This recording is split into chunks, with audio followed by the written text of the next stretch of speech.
நம்மோடு பேசுவதற்காக தமிழ்நாடு காங்கிரஸ் கமிட்டியினுடைய தலைவர் திரு செல்வ பெருந்தகை இணைப்பில் இருக்கிறார். அவரோடு பேசலாம். வணக்கம் சார். தொடர்ந்து துணை முதலமைச்சர் பதவி குறித்து பேசப்பட்டு வந்தது. தற்போது அது அதிகாரப்பூர்வமாக அறிவிக்கப்பட்டிருக்கிறது. அதோடு கூடுதலான இலாக்காவும் ஒதுக்கப்பட்டிருக்கிறது. அமைச்சரவையில் மேலும் திரு செந்தில் பாலாஜியும் இணைக்கப்பட்டிருக்கிறார். இது பற்றி உங்களுடைய பார்வை? காங்கிரஸ் பேரியக்கத்தின் சார்பாக அதை வரவேற்கிறோம், வாழ்த்து சொல்லுகிறோம்.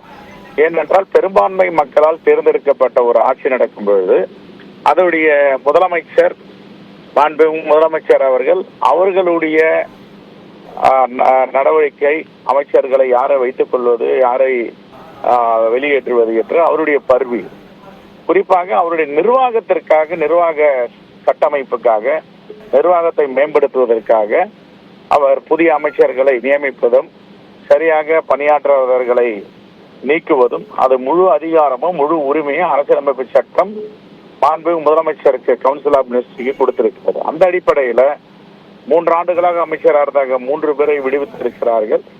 புதியதாக ஏற்கனவே மாண்புமிகு அமைச்சராக இருந்த செந்தில் பாலாஜி, திரு நாசர் அவர்களை இணைத்திருக்கிறார்கள். புதியதாக கோவி செழியன் அவர்களையும் அமைச்சர் பதவியை கொடுத்திருக்கிறார்கள். பணமரத்தப்பட்ட ராஜேந்திரனுக்கும் அமைச்சர் பதவி கொடுத்திருக்கிறார்கள். அந்த அடிப்படையில் துணை முதல்வராக பொறுப்பேற்றிருக்கின்ற மாண்புமிகு விளையாட்டு மற்றும் இளைஞர் நலத்துறை அமைச்சர் உதயநிதி ஸ்டாலின் அவர்களுக்கு சிறப்பாக பணியாற்றுகின்றார் என்ற அடிப்படையில் துணை முதல்வராக ஒரு இளைஞருக்கு கொடுத்திருப்பதை வரவேற்கிறோம், வாழ்த்துகிறோம். இளைஞர்களுக்கான வாய்ப்பு என்று நீங்க குறிப்பிடுறீங்க. ஆனா மூத்த அமைச்சர்களுக்கு இந்த வாய்ப்பு வழங்கலையே என்று எதிர்க்கட்சிகளோட விமர்சனமும் இருக்கு. உங்களுடைய பதில்? அது முழுக்க முழுக்க முதலமைச்சருடைய பர்வி தான் தீர்மானிக்க வேண்டும். மக்கள் அவருக்கு மேண்டேட் கொடுத்திருக்காங்க.